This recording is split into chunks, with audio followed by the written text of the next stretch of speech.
जो है बहुत इंपॉर्टेंट क्वेश्चन है और ये सीबीएसई बोर्ड ने 2019 में पूछा था। देखिए हमारा जो टारगेट है वो 4 मंथ्स का और जिसमें 120 क्वेश्चन करने हैं और ये बहुत इंपॉर्टेंट क्वेश्चन है। बने रहिएगा, करते रहिएगा, इसी तरीके के क्वेश्चन आपसे पूछे जाएंगे फिर से। तो देखिए इस क्वेश्चन को कैसे करना है, यहाँ पर शुरुआत करते हैं।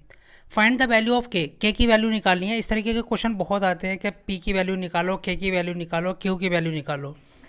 सच दैट द पोलिनोमियल, आपके पास एक पोलिनोमियल है तो पोलिनोमियल जो लिखो पी फॉर पोलिनोमियल एक्स की फॉर्म में।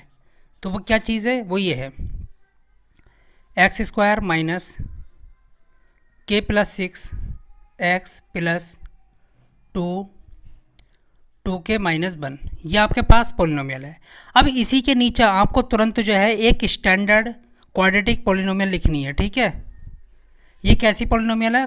क्वाड्रेटिक। क्वाड्रेटिक क्यों है? क्योंकि मैक्सिमम पावर 2 है, जिसकी मैक्सिमम पावर 2 होती है वो क्वाड्रेटिक होती है। ठीक है, तो आपको स्टैंडर्ड लिखनी है। आप स्टैंडर्ड जो लिखेंगे वो ऐसे लिखेंगे A X square plus B X plus C. अब आपको करना क्या, तुरंत जो है आप हमेशा याद रखना कंपेयर कर दो। तो ए की वैल्यू कितनी आ गई? 1। कैसे निकाली? एक्स स्क्वायर से एक्स स्क्वायर जब कुछ नहीं होता तो वहाँ पर क्या होता है? 1 होता है। तो ए की वैल्यू कितनी हो गई? 1। एक्स स्क्वायर से तो एक्स स्क्वायर कट गया ना, तो इसको जो है ख़त्म करो। ठीक है, ऐसे ही बी की वैल्यू कितनी हो गई? देखिए एक्स से एक्स उड़ गया तो आपकी जो बी की वैल्यू बची वो ये बची माइनस के प्लस 6, ये बची। ठीक है, ऐसे ही सी की वैल्यू जो है आपके पास, जो ये सारे टर्म बची वो सी की बची, ये लिख दी। ठीक है, अब आपको क्या दे रखा आगे? Has the sum of its zeros. देखिए मैं आपसे पूछता हूँ कि क्वाड्रेटिक इक्वेशन के कितने जीरोज हो सकते हैं? तो 2 होंगे। क्यों होंगे? क्योंकि जितनी मैक्सिमम पावर होती है उतने ही जीरोज होते हैं। तो मैंने मान लिया कि हमारे पास 2 हैं, अल्फ़ा और बीटा। क्या है? अल्फ़ा और बीटा। 3 होते, मतलब अगर मैक्सिमम पावर 3 होती तो 3 होते। ठीक है, जीरोज अल्फ़ा बीटा गामा। तो 2 हैं पावर मैक्सिमम, तो 2 ही होंगे। ये कहता है सम ऑफ इट्स जीरोज, मतलब ये जो जीरोज है इनका सम, अल्फ़ा प्लस बीटा, इनका जो सम है जीरोज का वो आधा है किसका? उन जीरोस के प्रोडक्ट का। तो ये देखिए प्रोडक्ट है, प्रोडक्ट मतलब होता है गुणन। गुणा मतलब इन दोनों की गुणा का आधा जो होगा वो इसके बराबर होगा, अल्फ़ा प्लस बीटा के बराबर। समझ आ गया? ठीक है, समझ आ गई बात? बिल्कुल।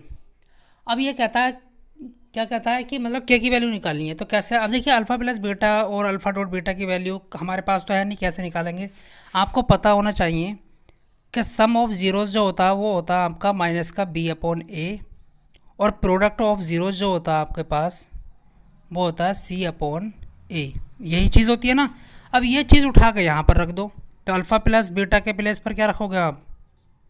माइनस का बी अपॉन ए, और अल्फ़ा डॉट बीटा के प्लेस पर सी अपॉन ए, और यहाँ साथ में 2 भी है। ठीक है, तो मैं एक काम करता हूँ, ए से ए यहाँ पर ही जो उड़ा देता हूँ और ये 2 इधर ले आता हूँ। ठीक है, ये 2 यहीं पर रहने दो, छोड़ो। तो देखिए मैं इधर करता हूँ क्योंकि हो सकता है कि नीचे नहीं आए। तो माइनस माइनस ये वाला बी की वैल्यू कितनी है? ये है कि आपके पास ये है कितनी? माइनस के प्लस 6।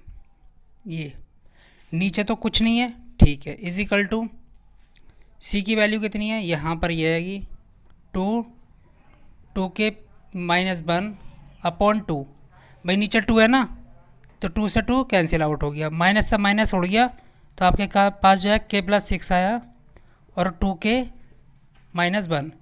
अब देखिए 2 के इधर लेकर आओ, तो के माइनस 2 के इजिकल टू माइनस 1, और ये इधर आएगा। ठीक है, तो माइनस का 6, तो यहाँ पर कितना है? माइनस का के और माइनस का 7, इससे ये कैंसिल आउट, तो के की वैल्यू कितनी आ गई आपके पास? 7 आ गई। मतलब यहाँ पर जो है हमारा फाइनल आंसर क्या है? 7 है। आई